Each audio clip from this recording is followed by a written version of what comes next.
அன்பிற்குரியவர்களே, இன்று தவக்காலத்தின் 5ஆம் வார வெள்ளிக்கிழமை வழிபாட்டை சிறப்பிக்க வந்துள்ள உங்கள் அனைவரையும் இயேசு கிறிஸ்துவின் இனிய நாமத்தில் அன்புடன் அழைத்து நிற்கின்றோம். பிறப்பு முதல் இறப்பு வரை நாம் ஒவ்வொருவரும் பலவித சோதனைகளுக்கும் வேதனைகளுக்கும் ஆளாக வேண்டி இருக்கின்றது. அச்சோதனைகளை வெற்றி கொள்ள நாம் இறைவாழ்வில் இணைய வேண்டும். இறைவாழ்வு என்பது இறைவார்த்தையை வாசிக்க தியானிக்க என்பதோடு நின்று விடாமல் அவை நம் வாழ்வாக இறைவனிடம் வேண்டுவோம். இன்றைய நற்செய்தி வாசகமானது இயேசு கிறிஸ்து எம்மோடு எப்போதும் உடன் இருக்கின்றார் என்பதையும், ஒருவரின் வெளி தோற்றத்தை பார்த்து தீர்ப்பளிக்காது நீதியோடு தீர்ப்பளிக்க வேண்டும் என்பதையும் திட்ட தெளிவாக உணர்த்தி இருக்கின்றது. எனவே இறை மக்களாகிய நாம் ஜூதர்கள் கடைபிடித்ததை போல வெறுமனே சட்டம் சம்பிரதாயங்களாக மனதில் கொள்ளாமல் இறைவனுக்கு விருப்பமான காரியங்களில் நம்மை ஈடுபடுத்துவோம்.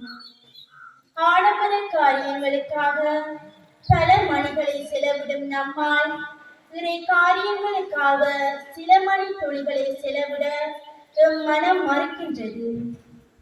இதயத்தில் இறைவனை வைப்போம். மனிதன் தன் பலவீனத்தால் தவறும் போது நம்மை தண்டிக்க கடவுள் ஒன்றும் மனிதன் இல்லை. நம்மை மனமுகந்து மன்னித்து மகிழ்வளிக்கின்றார். இறைவனின் சாயலில் படைக்கப்பட்ட நாம் அவருக்கு உகந்த பிள்ளைகளாய் வாழ வரம் வேண்டி தொடரும் கல்வாரி பலியில் பக்தியுடன் பங்கெடுப்போம்.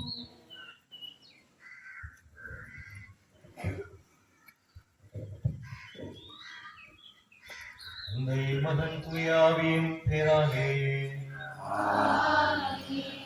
ஆண்டவராகிய இயேசு கிறிஸ்துவின் கடவுளின் அன்பும் தூயாவின் நட்புறம் உங்கள் அனைவரோடும் இருப்பதாக. எல்லாம் வல்ல இறைவனிடமும் சகோதர சகோதரிகளிடமும் நான் பாவியை ஏற்றுக்கொள்கின்றேன். ஏனெனும் சிறியாலும் சொல்லாலும் செயலாலும் எனவே தவறியாலும் பாவங்கள் பல செய்தேன். என் பாவமே என் பாவமே என் பெரும் பாவமே.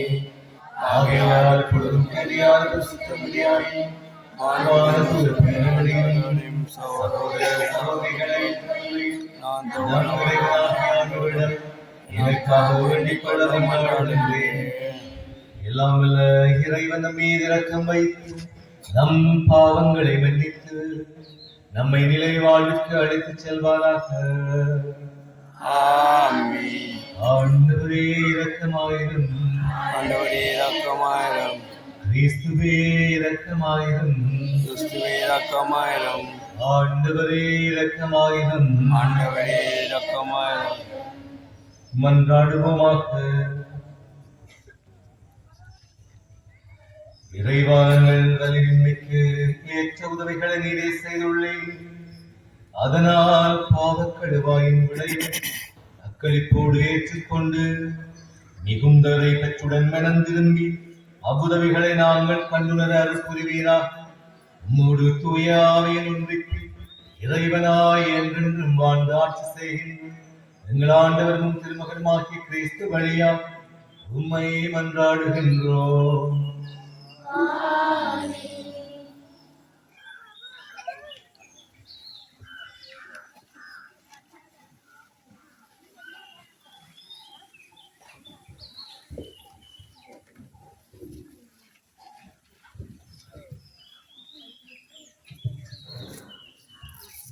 முதல் வாசகம். இழிவான சாவுக்கு அவர்களை தீர்ப்பிடுவோம். சாலமோனின் ஞான நூலிலிருந்து வாசகம். அதிகாரம் 2 இறைவசனங்கள் 1, 12 தொடக்கம் 22 முடிய. இறை பற்றில்லாதவர்கள் தவறாக பணித்து உள்ளத்தில் பின்வருமாறு சொல்லிக் கொண்டார்கள். நீதிமான்களை தாக்கம் பதுங்கி இருப்போம், ஏனெனில் அவர்கள் நமக்கு தொல்லையாக இருக்கிறார்கள், நம் செயல்களை எதிர்க்கிறார்கள், இது சட்டத்துக்கு எதிரான பாவங்களுக்காக நம்மை கண்டிக்கிறார்கள், நற்பயிற்சியை மீறிய குற்றங்களை நம்மீது சுமத்துகிறார்கள், கடவுளை பற்றிய அறிவு தங்களுக்கு உண்டு என அவர்கள் பறைசாற்றுகிறார்கள், ஆண்டவரின் பிள்ளைகள் என தங்களை அழைத்துக் கொள்கிறார்கள். அவர்களது நடத்தையே நம் எண்ணங்களை கண்டிக்கிறது. அவர்களை பார்ப்பதே நமக்கு துயரமாய் உள்ளது. அவர்களது வாழ்க்கை மற்றவர் வாழ்க்கையிலிருந்து வேறுபட்டது. அவர்களுடைய வழிமுறைகள் மாறுபட்டது. விழிந்தோர் என நம்மை காக்கின்றார், ஆயத்தம் மந்தையை காப்பது போல ஆண்டவர் நம்மை காக்கின்றார். மனிதர் அப்பத்தினால் மட்டுமல்ல, மாறாக கடவுளின் வாய் சொல்லும் ஒன்றாலும் வாழ்வர். ஆயத்தம் மந்தையை காப்பது போல ஆண்டவர் நம்மை காக்கின்றார். ஆண்டவர் உங்களோடு இருப்பாராக. ஆன்மாவோடு இருப்பாராக. புனித யோவான் எழுதிய தூய நற்செய்தியிலிருந்து வாசகம். ஆண்டவரே, ஆட்சி உமக்கே. யோவான் நற்செய்தி அதிகாரம் 7 இறைவாக்கியங்கள் 1, 2, 10, 25 தொடக்கம் 30 வரை. அக்காலத்தில் இயேசு கலிலேயாவில் நடமாடி வந்தார். யூதர்கள் அவரை கொல்ல வழி தேடிக் கொண்டிருந்ததால் அவர் யூதேயாவில் நடமாட விரும்பவில்லை. யூதர்களின் கூடார விழா அண்மையில் நிகழவிருந்தது. தம் சகோதரர்கள் திருவிழாவிற்கு போனபின் இயேசுவும் சென்றார். ஆனால் அவர் வெளிப்படையாக அன்றி மறைவாக சென்றார். எருசலேம் நகரத்தவர் சிலர் இவரைத்தானே கொல்ல தேடுகிறார்கள், இதோ இங்கே இவர் வெளிப்படையாய் பேசிக் கொண்டிருக்கிறாரே, யாரும் இவரிடம் எதுவும் சொல்லவில்லையே, ஒருவேளை இவரே மெசியா என்று தலைவர்கள் உண்மையாகவே உணர்ந்து கொண்டார்களோ? ஆனால் மெசியா எங்கிருந்து வருவார் என்பது யாருக்கும் தெரியாமல் அல்லவா இருக்கும்? இவர் எங்கிருந்து வருகிறார் என்பது நமக்கு தெரியுமே என்று பேசிக் கொண்டனர். ஆகவே கோவிலில் கற்பித்துக் கொண்டிருந்த போது இயேசு உரத்த குரலில், நான் யார், நான் எங்கிருந்து வந்தேன் என்பவை உங்களுக்கு தெரியும். ஆயினும் நானாக வரவில்லை, என்னை அனுப்பியவர் உண்மையானவர், அவரை உங்களுக்கு தெரியாது. எனக்கு அவரை தெரியும், நான் அவரிடமிருந்து வருகிறேன், என்னை அனுப்பியவரும் அவரே என்றார். இதை கேட்ட அவர்கள் இயேசுவை பிடிக்க முயன்றார்கள். எனினும் அவருடைய நேரம் இன்னும் வராததால் யாரும் அவரை தொடவில்லை. இது கிறிஸ்து வழங்கும் நற்செய்தி. கிறிஸ்துவே, உமக்கு புகழ்.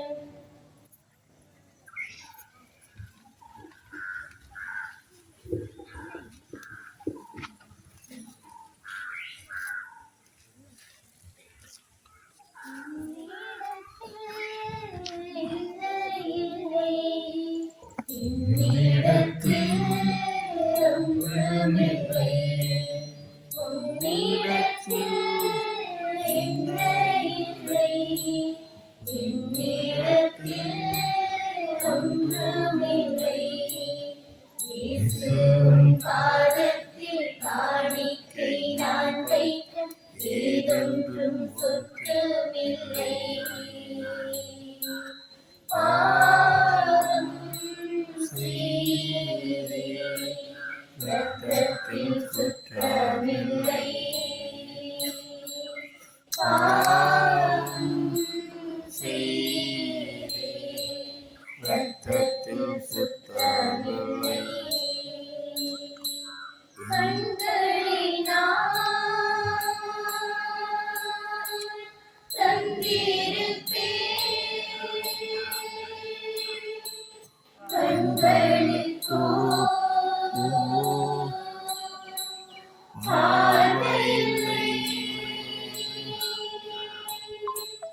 கண்களை நான் கண்டிருப்பேன்.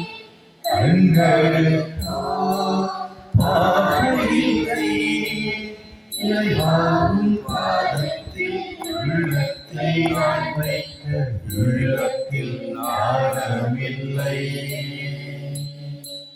காய்ந்தே போனேன். கண்ணீரும் கண்ணீரில்லை. காய்ந்தே போனேன். கண்ணீரும் கண்ணீரில்லை. சகோதர சகோதரிகளை நாம் ஒப்புக் கொடுக்கும் இத்திருப்பலி எல்லாம் வல்ல தந்தையாகிய இறைவனுக்கு ஏற்றதாகும்படி செபியுங்கள். ஆண்டவர் தந்தையின் புகழ்ச்சிக்காகவும் மாட்சிக்காகவும் நமது நன்மைக்காகவும் உமது திருஅவைகளுக்கு நலனுக்காகவும் உமது கையிலிருந்து வருகைக்கு கொள்வாராக.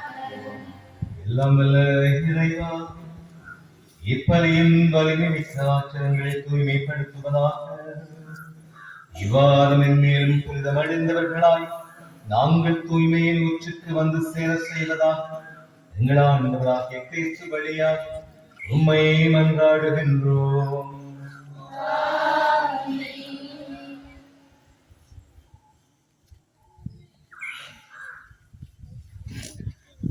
ஆண்டவர் உங்களோடு இருப்பாராக. ஆன்மாவோடும் இருப்பாராக. இது எங்களை மேலே எழுப்புங்கள். நம் இறைவனாகிய ஆண்டவருக்கு நன்றி கூறுவோம். ஆண்டவரே, தூயவரான தந்தை, என்றும் உள்ள எல்லாம் வல்ல இறைவா, எந்நாளும் எவ்விடத்திலும் நாங்கள் உமக்கு நன்றி செலுத்துவது மெய்யாகவே தகுதியும் நீதியுமாகும். எங்கள் கடமையும் மீட்புக்குரிய செயலுமாகும். எங்கள் தவ முயற்சிகளால் நாங்கள் உமக்கு நன்றி செலுத்தவும் எங்கள் ஆணவத்தை கடக்கவும் ஏழைகளுக்கு உணவு அளிக்கவும் இவ்வாறு உமது கனிவிரக்கத்தை பின்பற்றவும் நீர் திருவிழமானே. ஆகவே எண்ணற்ற வானதுதரோடு சேர்ந்து நாங்கள் உம்மை புகழ்ந்தேற்றி ஒரே குரலில் சொல்வதாவது: தூயவர், தூயவர், தூயவர், ஆண்டவரின் கடவுளாம் ஆண்டவர், விண்ணகமும் மண்ணகமும் உமது மாட்சியால் நிறைந்துள்ளன. உன்னதங்களிலே ஓசானா. ஆண்டவரே, ஆண்டவர், ஆசி பெற்றவர், உன்னதங்களிலே ஓசானா. ஆண்டவரே, மெய்யாகவே தூயவர், தூய்மை எனக்கும் மூச்சு. ஆகவே உம்முடைய தூயாமையை பொழிந்து இக்காணிக்கைகளை தூய்மைப்படுத்த உம்மை வேண்டுகின்றோம். இவ்வாறு எங்கள் ஆண்டவர் இயேசு கிறிஸ்துவின் உடலும் இரத்தமுமா எங்களுக்கு இவை மாறுவனவாக அவர் பாடுபடு உளம் கனிந்து நம்மை கையளித்த போது அப்பத்தை எடுத்து நன்றி செலுத்தி அதை பெற்று தம் சீடர்களுக்கு அளித்து அவர் கூறியதாவது: அனைவரும் இதிலிருந்து பெற்று உண்ணுங்கள், ஏனெனில் இது உங்களுக்காக கையளிக்கப்படும் என் உடல்.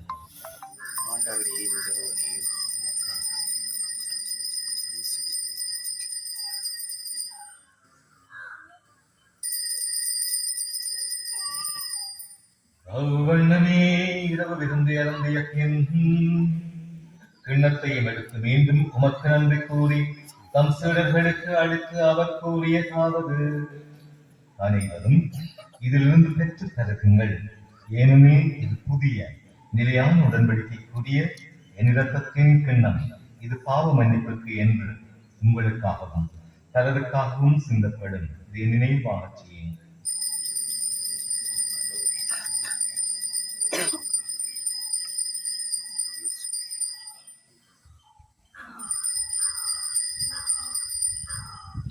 இது நம்பிக்கையின் மறைபொருள். என் மீட்பரே, எங்களை மீட்டருளும். உமது சிலுவையினாலும் உயிர்ப்பினாலும் எங்களுக்கு விடுதலை அளித்தவர் நீரே. ஆகவே ஆண்டவரே, நாங்கள் கிறிஸ்துவின் இறப்பினையும் உயிர்ப்பினையும் நினைவு கூர்ந்து வாழ்வு தர்மப்பத்தையும் மீட்பளிக்கும் கிண்ணத்தையும் உமக்கு ஒப்புக் கொடுக்கின்றோம். உம் திருமுன் நின்று ஊழியம் புரிய தகுந்தவர்கள் எங்களை ஏற்றுக்கொண்டீர். எனவே உமக்கு நன்றி செலுத்துகின்றோம். மேலும் கிறிஸ்துவின் உடலிலும் இரத்தத்திலும் பங்கு கொள்ளும் எங்களை தூய ஆவியால் ஒன்று சேர்க்க வேண்டும் என உம்மை தாழ்மையுடன் மன்றாடுகின்றோம்.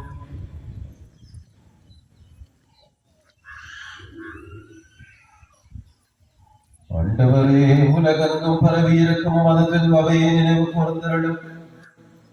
எங்கள் திருத்தந்தை 14ஆம் லியோ, எங்களாயர் ஞான பிரகாசம் ஆண்டவை, எல்லா திருநிலையினராகிய அனைவரோடும் உமது திரு அவை அன்பில் நிறைவு பெறச் செய்தருளும். மேலும் உயர்ந்த எதிர்நோக்குடன் துயில் கொள்ளும் எங்கள் சகோதரர் சகோதரிகளையும் இறந்தோர் அனைவரையும் இணக்கத்துடன் நினைவு கூர்ந்து உமது திருமுக ஒளியினுள் ஏற்றருளும். இறைவா, எங்கள் அனைவர் மீதும் இரக்கமாயிரும். கடவுளின் கன்னித்தாயான புனித மரியா, அவருடைய கணவரான புனித யோசேப்பு, புனித திருத்தூதர்கள், எங்கள் பாதுகாவலராகிய புனித தோமையார், இவ்வுலகில் உகந்தவராயிருந்தோராகிய புனிதர் அனைவருடனும் நாங்கள் நிலை வாழ்வில் பங்கு கொள்ளும் தகுதி பெற்று உம் திருமகன் இயேசு கிறிஸ்து வழியாக உம்மை புகழ்ந்தேத்தும் வரமருள உம்மை மன்றாடுகின்றோம்.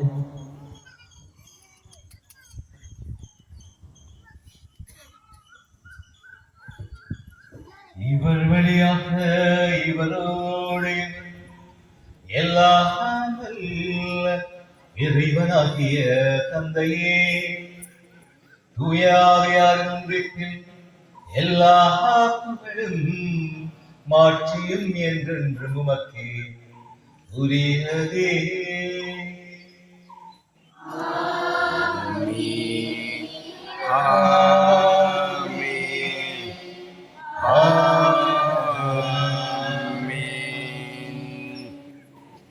மீட்பரின் கட்டளையால் கற்பிக்கப்பட்டு நிறைய படிப்பினையால் பயிற்சி பெற்ற நாம் எங்களையும் நம்முடைய குடும்பங்களையும் ஆண்டுடைய வலிமையை வந்த கரங்களில் ஒப்புக் கொடுத்து எல்லா தீமைகளிலிருந்து இறைவனங்களை பாதுகாக்க வேண்டும் என்று சொல்லி சுருக்கமாக மன்றாடுவோம். விண்ணுலகில் இருக்கின்ற எங்கள் தந்தையே, உமது பெயர் தூயதென போற்றப்படுக. உமது ஆட்சி வருக. உமது திருவுளம் விண்ணுலகில் நிறைவேறுவது போல மண்ணுலகிலும் நிறைவேறுக.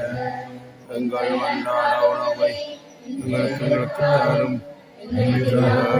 செய்வ மன்னிப்பது போல எங்கள் குற்றங்களை மன்னியும். உங்களுடைய சோதனைக்குட்படுத்தாதே, தீமைகள் விடுவித்தரும். ஆண்டவரே, தீமை அனைத்திலிருந்து எங்களை விடுவித்து எங்கள் வாழ்நாளில் அமைதியை கனிவிடுதருள உம்மை மன்றாடுகின்றோம். உமது இரக்கத்தின் உதவியால் நாங்கள் பாவத்தில் இருந்து எப்போதும் விடுதலை பெற்று யாதொரு கலக்கமும் இன்றி நலமாயிருப்போமா.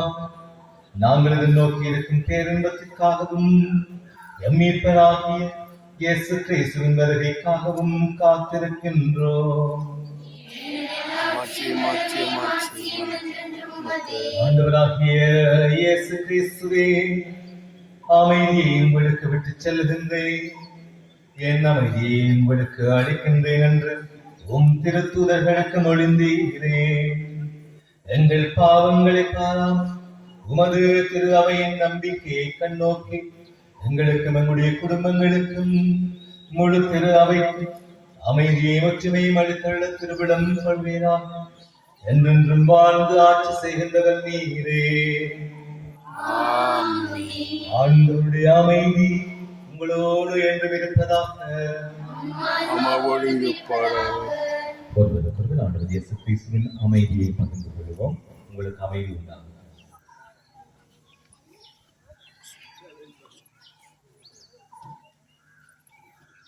உலகின் பாவங்களை போக்கும் இறைவனின் சம்மரியே, உங்கள் மேல் இரக்கமாயிரும். உலகின் பாவங்களை போக்கும் இறைவனின் சம்மரியே, எங்கள் பேரிரக்கமாயிரும்.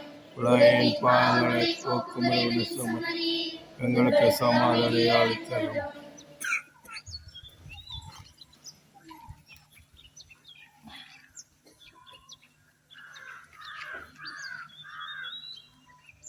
இதோ இறைவனின் சம்மதி, இவரே உலகின் பாவங்களை போக்குகின்றவர்.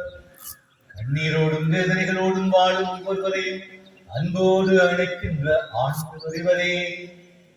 இவருடைய திருவிருந்துக்கு அழைக்கப்பட்ட நாங்கள் பேறு பெற்றோம். ஆண்டவரை தவிர ஆண்டவரோட வாக்கு சொல்லி எனது ஆன்மக்கு நலமடையும்.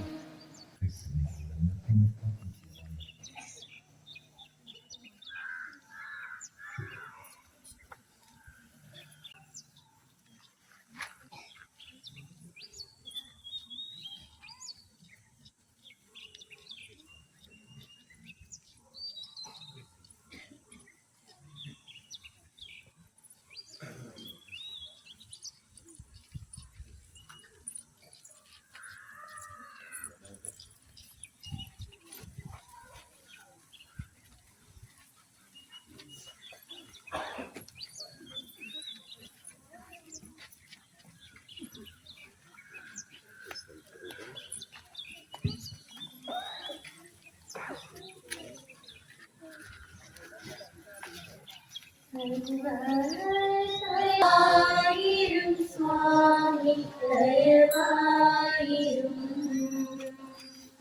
மண்ணால் மனுஷனை உண்டாக்கி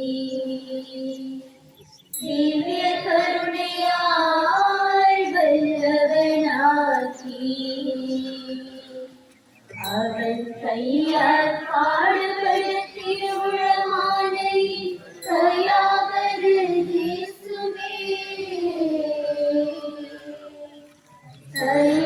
தயவாயிரும் சுவாமி தயவாயிரும் துஷ்ட ஜோதர் கையில் சிறைப்பட்டு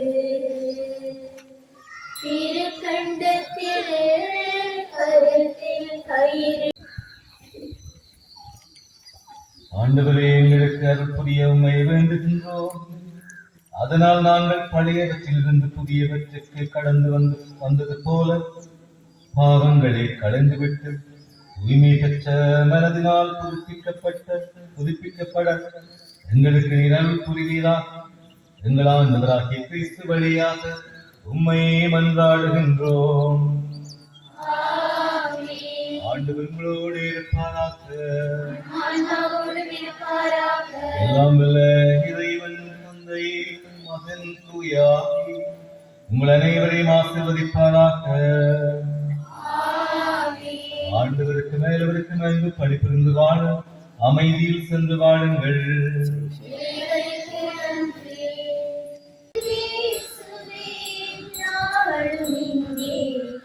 எல்லாம் நீயாக வேண்டும்,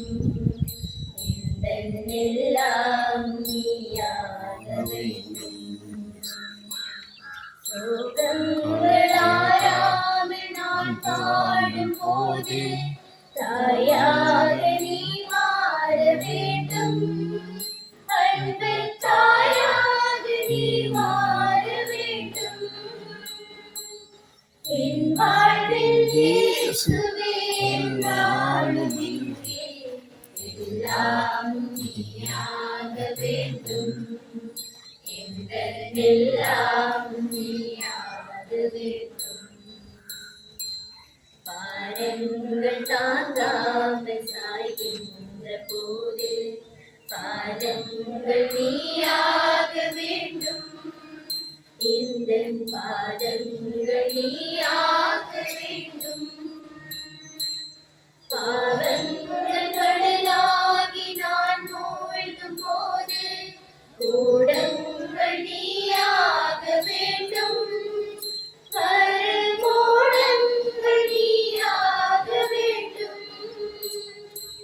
என் வாழ்வில் இயேசுவே எந்நாளும் இங்கே எல்லாம் நீயாக வேண்டும்,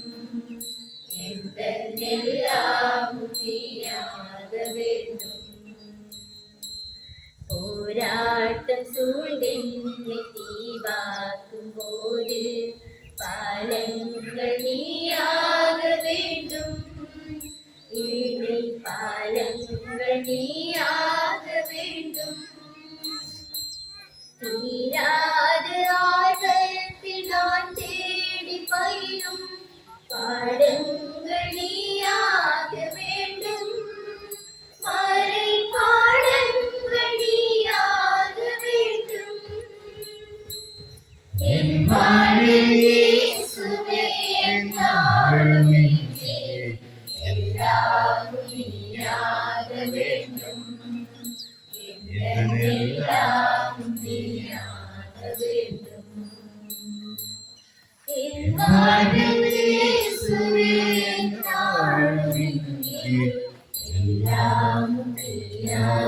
வேண்டும். எங்கள் எல்லாம் நீயாக வேண்டும். இந்த இறைவா, எங்களை அன்பு செய்கின்ற ஆண்டவரே, உங்களுடைய நிறைவான இந்த பிரசனத்திலே நாங்கள் ஒரே குடும்பமாக இந்த மாலை வேளையிலே இணைந்திருக்கின்றோம். ஆண்டவருடைய அழகான இந்த பிரசன்னம் எங்கள் ஒவ்வொருவருக்கும் இந்த பங்கிற்கும் நிறைவான ஆறுதலையும் அமைதியையும் கொடுக்க வேண்டும் என்று விசேஷமாக அன்பானவர்களே, இந்த நற்கருணை வழிபாட்டிலே நாங்கள் திருப்பதியிலே செபித்தது போல உலகின் அமைதிக்காக மன்றாடுவோம். அமைதியை அரசராக்கிய ஆண்டவர் இயேசு கிறிஸ்து இந்த உலகத்திற்கு அமைதியை தர வேண்டும். எந்த நேரத்திலே எந்த கணத்திலே அணுக்குண்டுகள் வெடிக்கும் என்ற பயத்தோடு பீதியிலே வாழுகின்ற இந்த உலகத்திற்கும் எல்லோருக்கும் அமைதியின் செய்தியை இறைவன் தர வேண்டும் என்று மன்றாடுவோம். அமர்ந்திருப்போம்.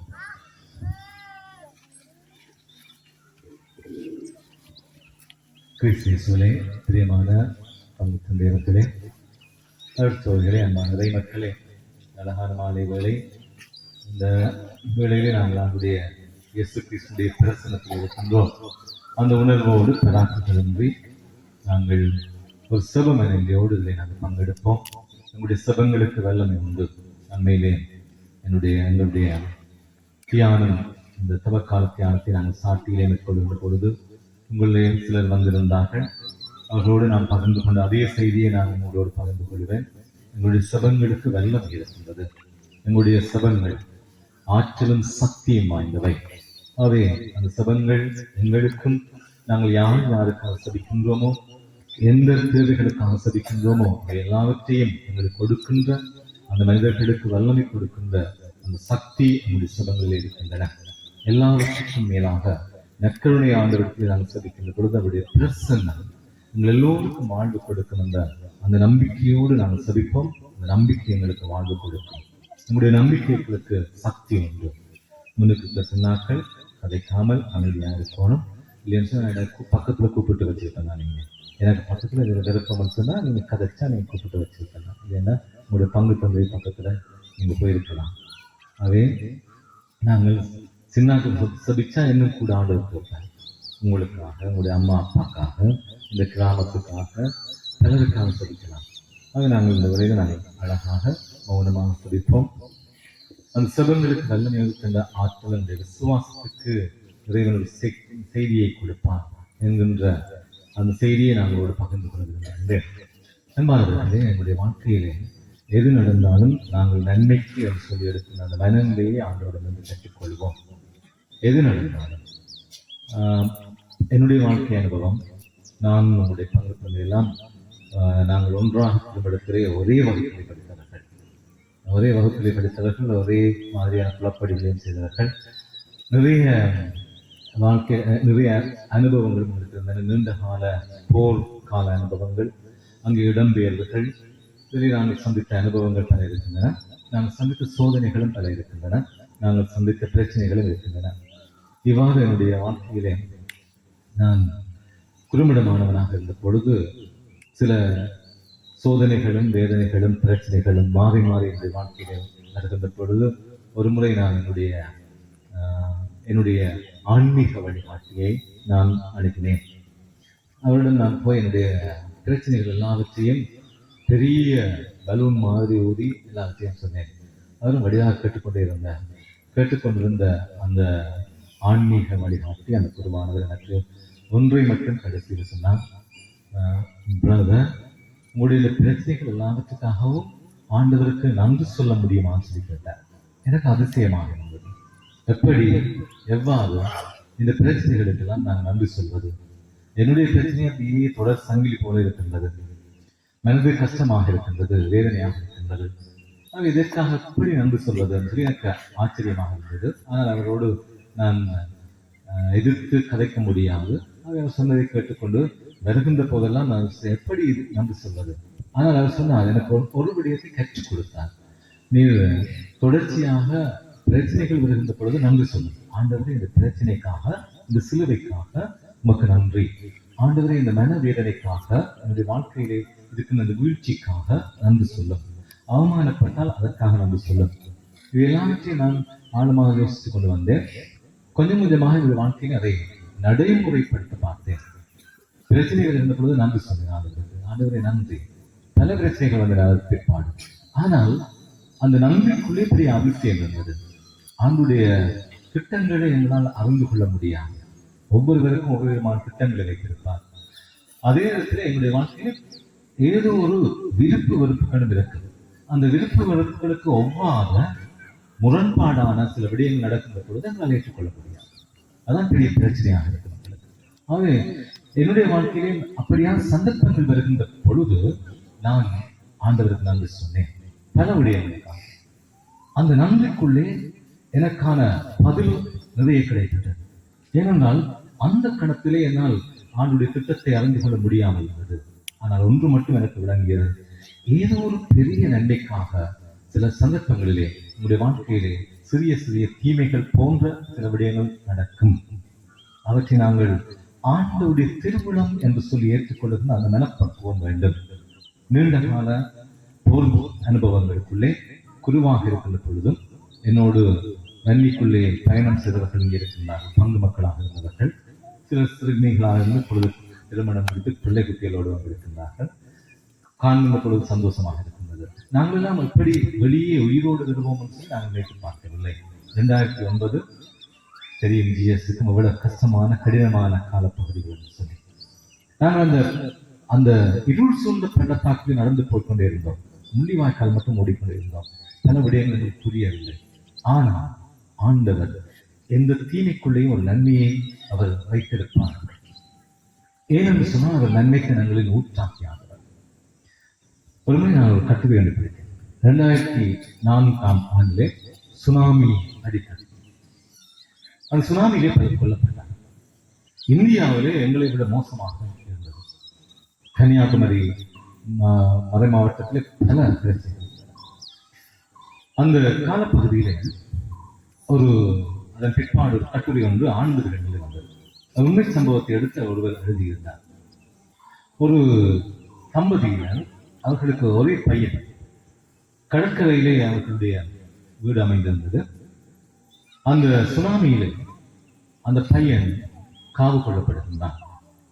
அவன் தொலைந்து போகின்றான், இறந்து போகின்றான். இந்த இழப்பை அந்த பெற்றோரால் தாங்க முடியவில்லை. எனவே இந்த பெற்றோர்கள் என்ன வேதனை தாங்க முடியாமல் இருவருமாக திட்டம் போடுகின்றார்கள். நாங்கள் இருந்து என்ன பயன், எங்களால் வாழ முடியவில்லை என்று சொல்லி இருவரும் தற்கொலை செய்வதற்கு தீர்மானிக்கின்றார்கள். ஆக தற்கொலை முயற்சியின் பயனாக அவர்கள் அன்று உணவை சமைத்து அந்த உணவுக்குள்ளே அவர்கள் நஞ்சு போட்டு இருவரும் உண்பதற்கு ஆயத்தம். இப்போது எல்லாம் ஆயத்தமாக இருக்கின்றது. அவர்கள் உண்ண வேண்டிய நேரம் வருகின்றது. பல மனவேதனைகளோடு கஷ்டங்களோடு இந்த உலகத்தை விட்டு போகின்றோம். பிள்ளையை பிரிந்த கவலை எல்லாம் ஒரு குழப்பமான சூழ்நிலையை இருக்கின்ற பொழுது அவருடைய வீட்டு வாயில் அருகிலே ஒரு சத்தம் கேட்கின்றது. இந்த பெண் அந்த குடும்ப தலைவியை வெளியே போய் பார்க்கின்றாள். 2 சின்ன பிள்ளைகள், ஒரு ஆண் பிள்ளை, ஒரு பெண் பிள்ளை. இருவரும் அவர்களோட பிச்சை கேட்டு வந்திருந்தார். என்ன பிச்சை என்று சொன்னால், பசிக்கின்றது, ஏதாவது சாப்பிட தருவீர்களா? பாருங்கள் இந்த 2 நிகழ்வை. இங்கே உணவு இருக்கின்றது, ஆனால் லஞ்சு போட்ட உணவு அந்த பிள்ளைகளை கொடுக்க முடியாது. அந்த பிள்ளைகள் சரியாக அந்த கணத்திலே வந்து இவர்களிடம் பிச்சை கேட்கின்றார்கள். சாப்பாடு எங்களுக்கு பசிக்கின்றது, நாங்கள் சாப்பிடவில்லை, எங்களுக்கு சரியான பசியாக இருக்கிறது தாங்கன்னு சொல்லி கை நீட்டி இருக்கிறார்கள். குழந்தை பிள்ளைகள் கை நீட்டி நிற்கும் போது எவ்வளவு வேதனையாக இருக்கிறது. இந்த தாய், அதுக்கு ஒரு குழந்தையை பறி கொடுத்த தாய், அவளுக்கு என்ன வேதனையாக இருக்கின்றது. அவள் ஓடி வருகின்றாள், இந்த பிள்ளைகளை அரவணைத்துக் கொண்டு உள்ளே வருகின்றாள். வந்து கணவன் மனைவியமாக பேசுகிறார். எப்படி கொடுக்க முடியும், நஞ்சு போட்டு சாப்பாடு. ஆக அவர்கள் எல்லாவற்றையும் மறந்து இப்பொழுது தாய் மீண்டும் புதிதாக சமைக்கின்றார் அந்த பிள்ளைகளை கொடுப்பதற்காக. அவர் சமைத்து அந்த பிள்ளைகளோடு சேர்ந்து இருவரும் உணவு உண்கிறார்கள். அந்த நஞ்சு உணவை கொட்டி விடுகிறார்கள். சாப்பிடவில்லை. இப்பொழுது அந்த இருவருக்கும் ஒரு மனதிலே ஒரு சிந்தனை பிறக்கின்றது. இந்த பிள்ளைகளோடு பேசுகின்ற பொழுது உங்களுடைய பெற்றோர் எங்கே? அந்த பிள்ளைகளுடைய பெற்றோர் சுனாமியில் இறந்து விட்டார்கள். இந்த பிள்ளைகளுக்கு பெற்றோர் இல்லை, இவர்களுக்கு பிள்ளை இல்லை. கடவுளுடைய திட்டத்தை பாருங்கள், எப்படி அழகாக கொண்டு வந்து நினைக்கின்றார் சொல்லி. எனவே இருவரும் தீர்மானிக்கின்றார்கள், ஏன் நாங்கள் இந்த பிள்ளைகளை தத்தெடுக்க கூடாது? தத்தெடுக்கின்றார்கள். அதோடு அவர்கள் நின்று விடவில்லை. ஒரு இல்லம் அமைக்கின்றார்கள். அந்த இல்லத்துக்கு பெயர் வைக்கிறார்கள் அணைக்கும் கரங்கள் என்று சொல்லி. அந்த அணைக்கும் கரங்கள் என்ற இல்லம் எங்கும் இருக்கின்றது. இன்று பல சிறுவர்களை, இவ்வாறு பெற்றோரை இழந்த பல சிறுவர்களை கொண்டு வந்து இந்த பல பிள்ளைகளுக்கு இன்று இந்த இருவரும் பெற்றோர்களாக மாறிவிட்டார். அவனுடைய திட்டம் மிகவும் அழகானது. ஆனால் எங்களால் அதை கண்டுபிடிக்க முடியாது. நாங்கள் பல சந்தர்ப்பங்களிலே வேதனைப்படுவோம், துன்பப்படுவோம். எங்களுடைய வாழ்க்கையில் நடக்கிற பல நிகழ்வுகளை நினைத்து நாங்கள் துன்பப்படுவோம். ஆனால் அதற்கு பின்னால் ஏதோ ஒரு பெரிய நன்மையை ஆண்டவர் வைத்திருந்தார். அந்த திட்டத்தை கண்டுபிடிக்கக்கூடிய வல்லமை உள்ளவர் தூய ஆவி. எனவே நாங்கள் ஆண்டவரை பார்த்து மன்றாடுகிற பொழுது, ஆண்டவர் எங்களுக்கு பொன்னும் பொருளும் எதுவும் தேவையில்லை, எங்களுக்கு உங்களுடைய ஆவியை பாடம், உங்களுடைய திருவிழத்தை கண்டுபிடிப்பதற்கு. அது அழகானது, மிகவும் அழகானது. அந்த திருவிழம் மிகவும் மிகவும் அழகானது.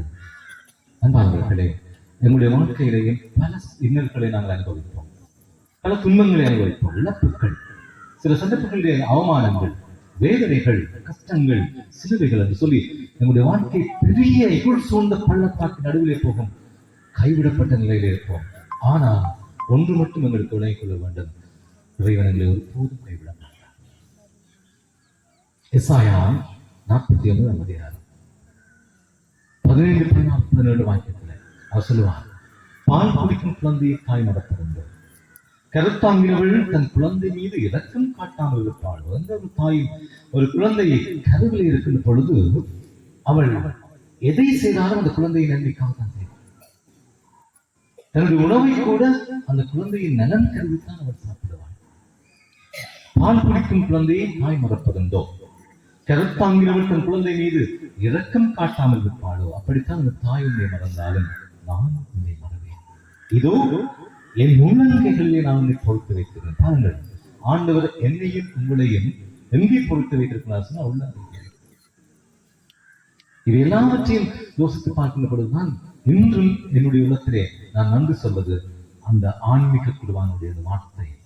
ஆண்டவர் நமக்கு நன்றி. Thank you Lord for everything. எல்லாவற்றுக்காக நம்முடைய வாழ்க்கையை இடர் வருகின்ற பொழுதும், தடை வருகின்ற பொழுதும், மற்றவர்கள் எங்களை தூற்றுகின்ற பொழுதும், எங்களுடைய காலை வாரி விடுகின்ற பொழுதும், எங்களுக்கு பின்னால் முதுகிலே குத்துகின்ற பொழுதும் நன்றி சொல்லுங்கள். Lord, I thank you Lord. நான் நமக்கு நன்றி சொல்லுகின்றேன். தூய பவுல் எபேசியரை எழுதிய திருமுகம் 5ஆம் அதிகாரம் 20வது வாக்கியத்தில் சொல்லுவார், எது நடந்தாலும் ஆண்டவர் இயேசுவின் பெயரால் எல்லாவற்றுக்காகவும் எந்நேரமும் நன்றி சொல்லு. எது நடந்தாலும் ஆண்டவருக்கு நன்றி சொல்லுவோம். அன்பானவர்களே, முகலையிலே முழந்தாற்படி இருக்கக்கூடியவர்கள் முன்னாற்படி எழுந்திருக்கக்கூடியவர்கள் எல்லோரும் எழுந்திருக்கலாம். உங்களுடைய பங்கு தந்தையெல்லாம் இருக்கலாம், பிரச்சனையே இல்லை. பாடப்படுகின்ற பாடலில் பங்கெடுப்போம். ஆண்டவரை பார்த்து உற்று நோக்கி நாங்கள் பங்கெடுப்போம். எங்களுடைய குடும்பங்களை ஒப்புக் கொடுத்துள்ளார், எங்களுடைய பிள்ளைகளை ஒப்புக் கொடுத்துள்ளார். நற்கருணை ஆண்டுடைய கரங்களை ஒப்புக் கொடுப்போம்.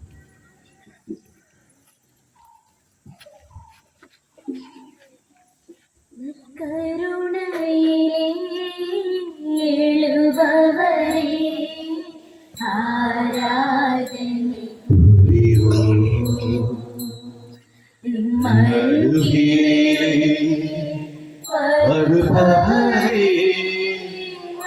ஆராதனை கருணையிலே எழுபவரே ஆராதனை புரிவோம்.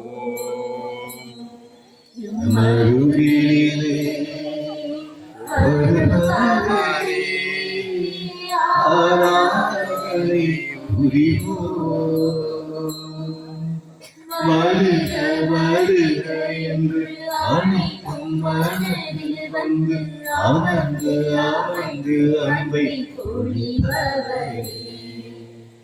இணைந்து முழுதும் அன்பில் நனைந்து நனைந்து உம்மில் முழுதும் இணைந்திருக்க அழைத்தாரே வருக வருக என்று அமர்ந்து அமர்ந்து அன்பை பொழிபவரே இணைந்து நிழலும் மண்ணில் அலைந்து அலைந்து உம்மில் முழுவதும் இணைந்திருக்க அழைத்தாரே உமது அருகில் இருந்தால்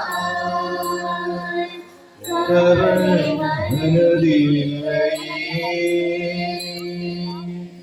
உமது உறவில் இருந்தால் மனது மகிழ்ந்து கொள்ளுமே நற்கருணையே எழுபவரே ஆராதனை புரிவோம் நம்மருகிலே வருபவரே ஆராதனை புரிவோம் உருகி உருகி நேரம் உனக்கென எரிந்திடும் மெழுகு திரிகளென ஒளிந்திடுவோம் மலர்ந்து மலர்ந்து உந்தன் பதத்தில் இணைந்திருந்து வழக்கும் மலர்களென அலங்கரிப்போம் உருகி உருகி நிலம் உனக்கென எரிந்திடும் மெழுகு திரிகளென ஒளிந்திடுவோம் மலர்ந்து மலர்ந்து உந்தன் பதத்தில் இணைந்திருந்து வழக்கும் மலர்களென அலங்கரிப்போம் உமது செய்களினவே உம் பாத சுவடில் நடப்போம் உமது அன்பின் கனவை உலகம் முழுதும் நிறைப்போம் நற்கருணையிலே ஆராதனை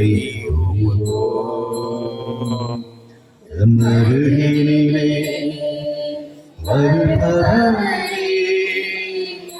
ஆராதனை புரிவோம். ஆண்டுடைய வார்த்தைக்கு செவிமடுப்போம். ஆண்டவர் உங்களோடு இருப்பாராக. எழுதிய தூய நற்செய்தியிலிருந்து வாசகம்.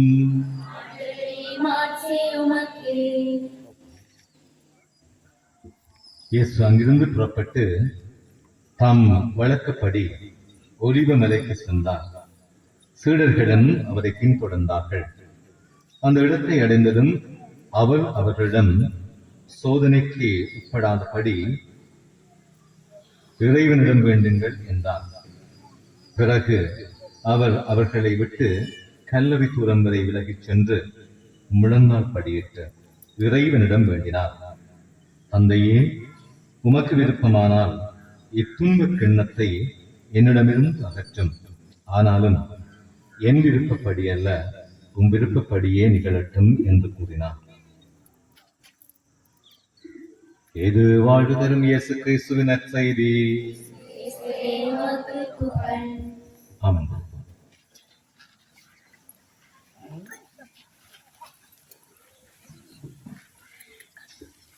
அன்பானவர்களே, என்னுடைய சிறிய கதாயத்திலே நான் என்னுடைய ஆரம்ப கல்வியை நான் கற்றுக்கொண்டது ஒரு இந்து கல்லூரியிலே. அது பிற்பாடுதான் நான் திருமணத்துக்கு இணைந்து பத்திரிசியார் கல்லூரியில் என்னுடைய கல்வியை தொடர்ந்தேன். இந்த இந்து கல்லூரியிலே ஒவ்வொரு வெள்ளிக்கிழமையிலையும் ஒரு நற்சிந்தனை கொடுப்பார்கள். அதில் நான் என்ன செய்வேன் சொன்னால், அந்த வெள்ளிக்கிழமையிலே எங்களுடைய அசம்பிளியை போகாமல் நான் அந்த கதை கேட்கறதுக்காக வேண்டிய அனுப்பிடுறேன். ஒரு நாள் எனக்கு கணக்கு பாடம் கற்பித்து கொடுக்கின்ற அந்த ஆசிரியர் ஒரு அழகான ஒரு கதையை சொன்னார். இந்து மக்களிடம் மத்தியிலே ஒரு நம்பிக்கை இருக்கிறது, அவர்களுடைய நம்பிக்கை. அவர்கள் இந்த ஒரு சாவு நடக்கின்றது, ஒரு இறப்பு நடக்கின்றது சொன்னால் அவர்களுடைய நம்பிக்கையிலே அந்த சாவுக்கெல்லாம் காரணமாக ஒருவர் இருக்கிறார். அவருக்கு பேர் ஜெம தர்மதாசன் சொல்லுவாங்க. அது அவர்களுக்கு அவருடைய நம்பிக்கை. ஆனால் கதையாக கேட்கின்ற பொழுது எனக்கு மிகவும் சுவாரஸ்யமாக இருந்தது. அந்த கதைக்குள்ளே ஒரு செய்தி இருந்தது. இந்த ஜெமதர்மதாசாவுக்கு ஒரு செயலாளர் செக்ரட்டரி இருக்கிறார். அவருக்கு பேர் சித்திரகுப்தர். அப்ப இந்த ஜெமதர்மதாசா என்ன செய்வார்னு சொன்னாலாம், அவர்களுடைய நம்பிக்கையிலே ஒரு வருட முடிவிலே ஒரு கணக்கு வழக்கு கொண்டு கொடுப்பார். யாருக்கு? இந்த சித்திரகுப்தனிடத்தை அதெல்லாம் ரெஜிஸ்டர் பண்ணி வச்சது என்று சொல்லி கொடுப்பார். இப்ப என்ன செய்யறாரு, ஒரு முறை இந்த ஜெமதர்மதாசா தன்னுடைய எல்லா ஃபைலையும் எடுத்துக்கொண்டு அடுத்த வாகனத்துல போற BMW ஆடியோ அதுக்கு இருந்தது. அடுத்த வாகனம் எருமை. இந்த எருமையில் ஏறி அவர் போறார். கொண்டு விட்டு அந்த எருமையை கொண்டு அந்த சித்திரகுப்தனுடைய வாசலுக்கு முன்னால நிறுத்திட்டு உள்ளே போகின்றார். உள்ளே போகின்ற பொழுது நிமிர்ந்து பார்க்கின்றார். அந்த சித்திரகுப்தனுடைய வலையிலே, வாசலில் இருந்த வலையிலே ஒரு எலி விளையாடி கொண்டு இருக்கின்றார்.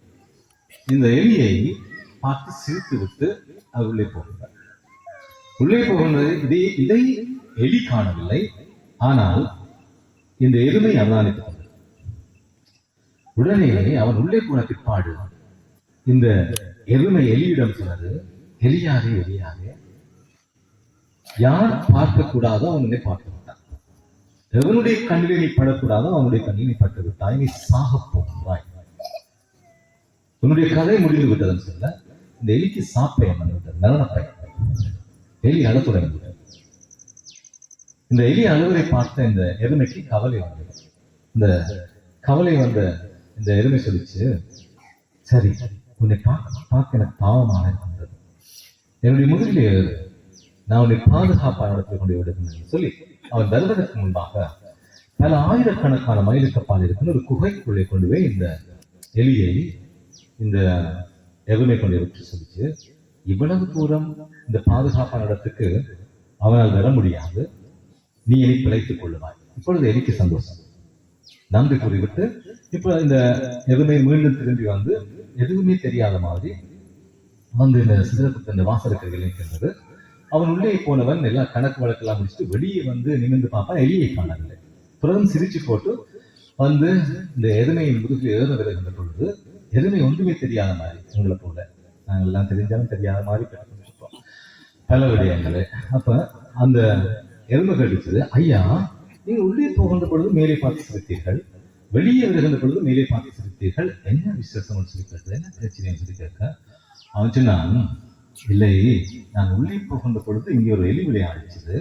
இந்த எலிக்கு நாளைக்கு காலை 9 மணிக்கு இத்தனையாயிரம் மைலுக்கு பால் இருக்கின்ற ஒரு குகைக்குள்ளே வைத்து பூனை பிடிக்க போகின்றது, எப்படி போக போகின்றதுன்னா நான் சிரித்தேன், எது எப்படியோ அது அப்படின்னு சொல்லி அவன் அந்த அந்த எருமையின் முதுகிலே ஏறி அமர்கின்ற பொழுதுதான் எருமை கண்ணீர் விட்டதாம். நான் அவனுக்கு செய்தது உதவியா வச்சது உலியா தெரியாது. அது எருமையினுடைய பிழையும் அல்ல, எலியின் பிழையும் அல்ல. இதை இந்து மக்கள் விதி என்று சொல்வார்கள். ஆனால் இந்த நிகழ்வை நாங்கள் என்ன செய்வோம் சொன்னால், எங்களுடைய ஒரு இறையியல் பார்வையிலையும் கிறிஸ்தவ நம்பிக்கையிலையும் நாங்கள் இறைவனின் திருவிழா சொல்வோம் பல விடயங்கள். இதைத்தான் நான் உங்களோடு முதலில் பகிர்ந்து கொண்டேன். இதே மாதிரியான என்ன ஒரு நிகழ்வு நடந்தது. ரஜினிகாந்தினுடைய கொலை வழக்கு நடந்த பிற்பாடு இந்த ரஜினிகாந்தினுடைய கொலையை ஆய்வு செய்வதற்காக கார்த்திகேயன் என்கின்ற ஒரு சிபிஐ ஆபீசரை அவர் அப்போது அமெரிக்காவில் இருக்கின்றார். உடனடியாக தமிழ்நாட்டுக்கு சொல்லுவார், இந்தியாவுக்கு சொல்லுவார். அவர் தமிழர். இந்த நிகழ்வை ஆய்வு செய்வதற்கு அவரை இலங்கைக்கு அனுப்புகிறார். இலங்கைக்கு வருகின்ற இந்த அதிகாரி என்ன செய்கிறார் சொன்னால், இந்த மக்களை பார்த்து இந்த நாட்டு நடப்பை பார்க்க வேண்டும், எதற்காக இங்கே சண்டை ஏற்பட்டது, அதாவது அமைதி படைக்கும் இடையிலே, இந்திய அமைதி படைக்கும் விடுதலை புலிகளுக்கும் இடையிலே ஏன் சண்டை மூண்டது, இந்த இந்திய அமைதி படைகள் என்ன செய்தார்கள், ஏன் இப்படியான நிகழ்வு நடக்க வேண்டும் என்று சொல்லி ஆய்வு செய்ய அவர் வெளிப்படுகின்றார். இதை ஒரு புத்தகமாக எழுதுகின்றார், வாய்மையின் வெற்றி என்று சொல்லி. அந்த புத்தகத்தில் இதை குறிப்பிடுகின்றார். அவர் அப்பொழுது பலாலி முகாமிலே வந்து தங்கியிருந்து மக்களை சந்திப்பதற்காக சாதாரண மனிதரை போல வெளியே போக முற்படுகின்ற பொழுது அந்த பிரிகேட் கமாண்டர் சொல்வார், ஐயா நீங்கள் வெளியே சாதாரணமாக போக வேண்டாம், நாங்கள் பாதுகாப்பு படையை தருகின்றோம். ஏனென்று சொன்னால் விடுதலை புலிகள் அவர்கள் துல்லியமாக உங்களை கண்டுபிடித்து விடுவார்கள், புத்தி கூர்மையுடையவர்கள். உங்களை கண்டுபிடித்து உங்களுடைய உயிருக்கு ஆபத்து வரும், எங்களுக்கு அது பிரச்சனையாக போய்விடும். ஆக உங்களுக்கு நாங்கள் பாதுகாப்பு தருகின்றோம், பாதுகாப்போடு போங்கள் என்று சொல்லுவாங்க. அப்போது அந்த அதிகாரி அவர் சொல்லுகின்றார், தான் அவர்களுக்கு கூறிய பதில் என்னவென்று சொன்னால், நான் ஒரு இந்து நம்பிக்கையின்படி நான் விதியை நம்புகிறவன் என்று சொல்லுகிறார். அந்த விதியின் அடிப்படையிலே இப்போது எனக்கு சாவு இல்லை என்று சொன்னால் எத்தனை ஆயிரம் படி எடுத்து வந்தாலும் என்னை கொல்ல முடியாது. ஆனால் இந்த கணத்தில் எனக்கு சாவு இருக்கின்றது என்று சொன்னால் எத்தனை ஆயிரம் படையை நீங்கள் கொடுத்தாலும் என்னை காப்பாற்ற முடியாது என்று கூறிய அவர் மேலும் ஒரு கேள்வியை அந்த பிரிகேட் கமாண்டரிடம் கேட்பார், நீங்கள் ராஜீவ் காந்தி கொடுக்க முடியாத பாதுகாப்பை எனக்கு தர முடியுமா? ராஜீவ் காந்தி கொடுக்க முடியாத பாதுகாப்பை உங்களால் எனக்கு கொடுக்க முடியுமா? இந்த இரண்டு செய்திகளும் ஒரே மாதிரி இருக்கின்றன. இந்த இரண்டு செய்திகளும் இன்றைய நற்செய்தி வாசத்தோடு மிகவும் அழகாக இயேசு கிறிஸ்துவினுடைய வாழ்க்கையிலே அவர் கெத்செமனியில் செபிக்கின்ற செபம் மிகவும் அழகானது. அவர் தன்னுடைய சாவை முன்கூட்டி அறிந்தவராக, எப்படியான ஒரு கொடூரமான சாவை சந்திக்க போகின்றேன் என்ற அந்த நிலைப்பாட்டை அறிந்தவராக, அந்த சாவின் வேதனையை கெத்செமனியிலே முன்கூட்டி அவர் அனுபவித்துள்ளார். இங்கே லூக்கா நற்செய்தியாளர் ஒரு அடைப்புக்குறிக்குள்ளே போடுவார், இரத்த வியர்வை சிந்தும் அளவுக்கு அவர் வேதனைப்பட்டார். அவ்வளவு வேதனைப்படுவார். இந்த வேதனைகளை அவர் முன்கூட்டியே உணர்ந்து தன்னுடைய தந்தையாம் இறைவனிடத்திலே அவர் செவிக்கின்ற பொழுது எப்படி செவிப்பார் சொன்னால், தந்தையே, இந்த துன்பக் கிண்ணம் என்னை விட்டு அகலக்கூடுமானால் அகலட்டும் என்று சொல்லுகின்ற இயேசு கடைசியாக சொல்லுவார், இருந்தும் என்னுடைய விருப்பம் அல்ல, என்னுடைய சித்தம் என்னுடைய வாழ்க்கை நிறைவேறட்டும். அன்பானவர்களே, எங்கள் எல்லோருக்கும் ஆண்டவர் இயேசு கொடுக்கிற செய்தி, உலகத்திலே எங்களை போல வாழ்ந்த ஒருவராக, ஒரு இறைமனிதனாக கொடுக்கிற செய்தி என்னவென்று சொன்னால், எங்களுடைய வாழ்க்கையிலே நாங்கள் எல்லாவற்றையும் ஆண்டவருடைய கரங்களில் வைத்துவிட வேண்டும். இதேதான் அவர் கடைசியாக சிலுவையில் இறக்கின்ற பொழுது சொல்ல, எல்லா வேதனைகளை அனுபவித்த பிற்பாடு எந்த அளவுக்கு சொன்னால், எலோயி எலோயி லேமா சபக்தானி என்று சொல்லி வேதனைகளை, என் கடவுளே என் கடவுளே ஏன் என்னை காய்ந்து கண்டீர், அவ்வளவு வேதனைப்பட்டு அவர் தன்னுடைய துன்பத்தை வெளிப்படுத்தியவர் கடைசியாக சொல்லுகிற வார்த்தை, தந்தையுடைய கையில் என் ஆன்மாவை ஒப்புக் கொடுக்கின்றேன். அன்பானவர்களே, நம்முடைய வாழ்க்கையிலே பல பிரச்சனைகள் வரும், துன்பங்கள் வரும், வேதனைகள் வரும். எது வந்தாலும் நாங்கள் ஆண்டோடைய கரத்திலே விட்டு விடுவோம். ஏன் என்று சொன்னால், அவர் எங்கள் ஒவ்வொருவரையும் தன்னுடைய உள்ளங்கைகளிலே தாங்கி வைத்திருக்கின்றார். இருள் சூழ்ந்த பள்ளத்தாக்கின் நடுவில் நாங்கள் நடக்க நேர்ந்தாலும் எங்களை ஒருபோதும் கைவிட மாட்டார். அப்படியான ஒரு இரக்கம் நிறைந்த ஆண்டுடைய கரங்களிலே எங்களையும் எங்களுடைய குடும்பங்களையும் ஒப்புக் கொடுத்து மன்றாடுவோம். முழு நாள் படுத்து மாண்பிய கீழத்திலே பங்கெடுப்போம்.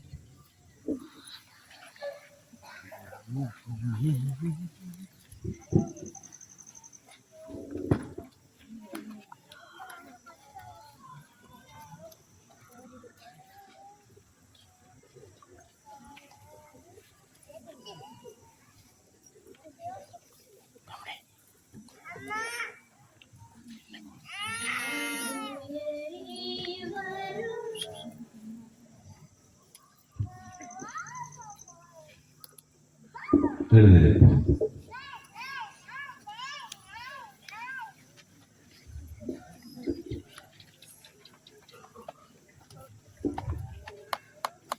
வீட்டை பற்றி கேட்பது தெரியுமா உங்களுக்கு? பாட்டு ஓகே இருக்கா?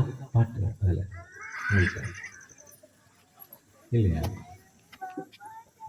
ஒரு பாட்டு படித்து புஸ்தகம் சொல்லிட்டு அதுக்கப்புறம் ஆண்டு படிப்போம். நம்ம அந்த வீட்டில் நாங்கள் இந்த விலையிலே எங்களுடைய தேவைகள் எல்லாவற்றையும் நாங்கள் ஆண்டுடைய கரங்களில் எடுத்து கொடுத்து பாடப்படுகிற பாடல் உங்களுக்கு தெரியுமா? விண்ணப்பத்தை கேட்பவரே தெரியாதா? அந்த இதில் இருக்கும் அந்த பாட்டு.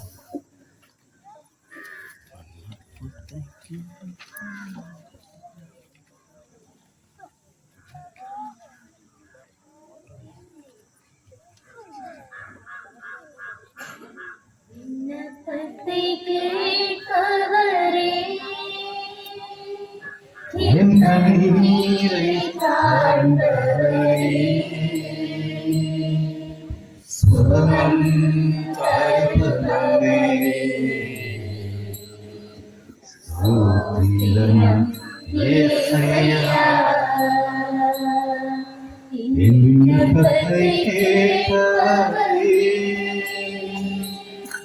என் கண்ணீரை காண்பவரே. ஆண்டவரே இயேசுவே, எங்களோடு இருக்கிறவரே, எங்களுக்கு ஒவ்வொருவரையும் உடைய கரங்களில் ஒப்புக்கொடுக்கின்றோம். ஆண்டவரே, இந்த குடும்பங்களில் இருக்கின்ற சோதனைகள், வேதனைகள் எல்லாவற்றையும் உங்களுடைய கரங்களில் தாங்கிக் கொள்ளலாம். எவ்வாறு இந்த உலகத்தின் பாவங்களை இந்த தோள் மீது நீ சுமந்து சென்றீரோ, அதே போல இருக்கின்ற ஒவ்வொரு சகோதரியுடைய வாழ்க்கையில் இருக்கின்ற கஷ்டங்கள், துன்பங்கள், வேதனைகள், கண்ணீர்கள், மன உடைவுகள் எல்லாவற்றையும் உங்களுடைய கரங்களிலே தாங்கி உங்களுடைய வாழ்க்கையில் நீ ஒளியை காண்பித்தர மாட்டேன்.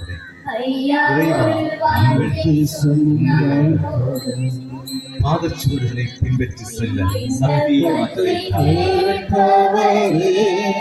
இறைவா, இன்று நாங்கள் படுத்த வேதனைகள் ஆண்டவரே, நாங்கள் பலர் இந்த வேளையிலே இந்த நோய்களோடும் வேதனைகளோடும் எங்களுடைய வியாதிகளோடும் நாங்கள் கொண்டிருக்கின்றோம். ஆண்டவரே, ஆவியிலே எங்கள் மேல் இரக்கமாயிரும், எங்கள் குடும்பங்கள் மேல் இரக்கமாயிரும், எங்கள் பங்கு மேல் இரக்கமாயிரும். ஆண்டவரே, இறைவா, நம்முடைய கல்யாணங்களை நீர் அறிவுப்படுத்துகிறார். இங்கே இருக்கின்ற வேளையில் நாங்கள் எத்தனையோ சந்தர்ப்பங்களிலே என்னுடைய சகோதர சகோதரிகளை மன்னிக்க முடியாமல், நம்முடைய சகோதரர்களோடு உறவுபட முடியாமல் எல்லாவற்றையும் நாம் உணர்ந்து எங்களுடைய அந்த உணர்வோடு உங்களுடைய பாதத்தை பெற்று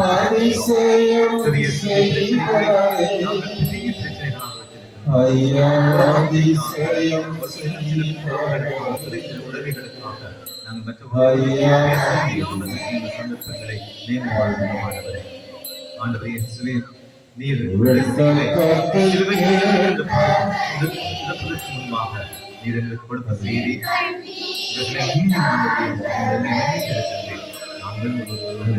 கற்றுக்கொள்வோம். எங்களுக்கு வாழ்வு கொடுப்பவரே, அந்த கலிலேய தேசத்திலே புதுமை கற்பது உன் மீது கொண்டிருக்கின்ற விசுவாசம் எங்களுக்கும் எங்கள் குடும்பங்களுக்கும் ஒளியையும் வாழ்வையும் அமைதியும் தரவடும் சொல்லிக்கின்ற வாழ்க்கை உலகங்கள் யுவதிகளை இன்றைய கரங்களில் ஒப்புக்கொள்கின்றோம். அவர்களுக்கு நீர் வாழ வழி காட்டியது மாதிரி, நல்ல பாதையை காட்டியது மாதிரி, உங்களுடைய பாதையில் இயேசுவே, நீரே எங்களுக்கு எப்பொழுதும் வழிகாட்டியாகவும் எங்களுடைய வாழ்வின் தலைவராக வாழ்க்கையிலே நீர் நிறைவான நீ சந்தோஷத்தை கொடுக்கின்றதாக தூய பேரில் நாங்கள் சபிக்கிற மாட்டவரே, 67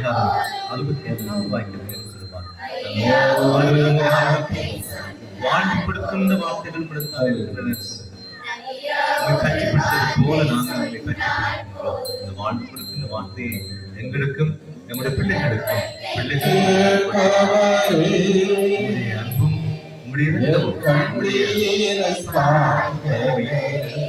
வெளிப்பட்டு மனமுடைந்து தோல்விகளை சந்திக்கின்ற ஒருவர் இந்த இடத்திலே எத்தனையோ முயற்சிகளை எடுத்து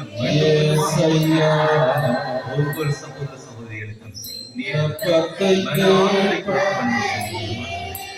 இறைவாம் நோய்பாடுபடுகின்ற ஒவ்வொருவருக்கும் நீர் அவர்களுடைய நோய் பிடிகளில் இருந்து உடம்பு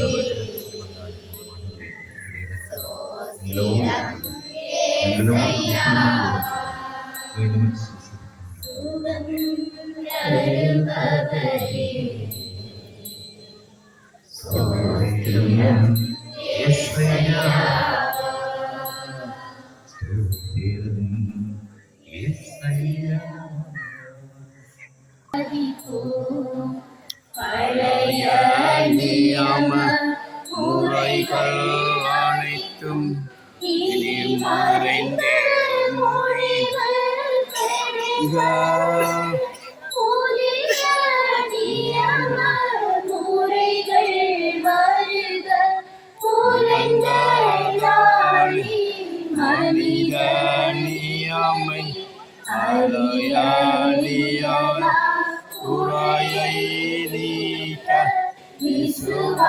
வாசத்தின் உதவி பெருக மாண்புயலே வருளரும் மனதை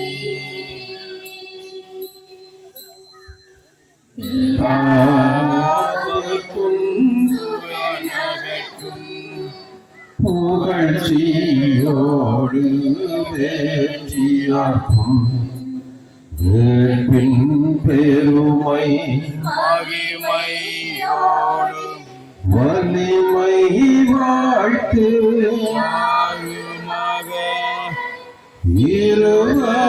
இருவரிடமாய் வருகின்றவர் தூய ஆவி ஞானவர்க்கும் அளவில்லாத புகழ்ச்சி என்றுமே உண்டாக ஆமென்.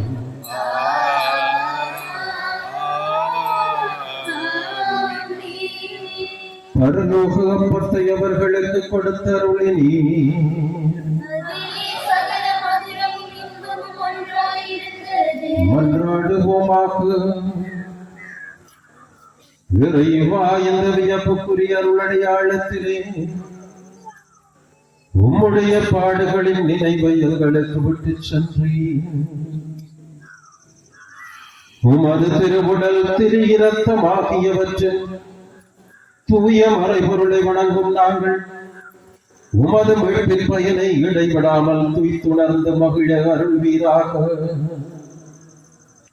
தந்தையாகிய இறைவனோடு தூய ஆவியாரின் ஒன்றிப்பில் இறைவனாய் என்றென்றும் வாழ்ந்து ஆட்சி செய்கின்ற உம்மை மன்றாடுகின்றோம்.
பன்னிரு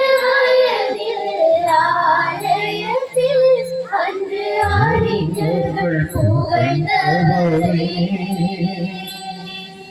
கரங்களை விரித்து கள்வனை போல் கருளும் மரத்தினில் கண்டதினார்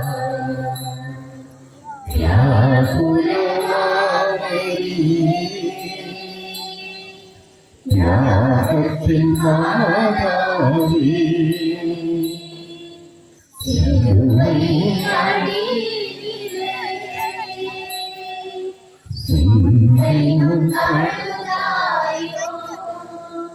அனைவரும் அமர்ந்திருப்போம்.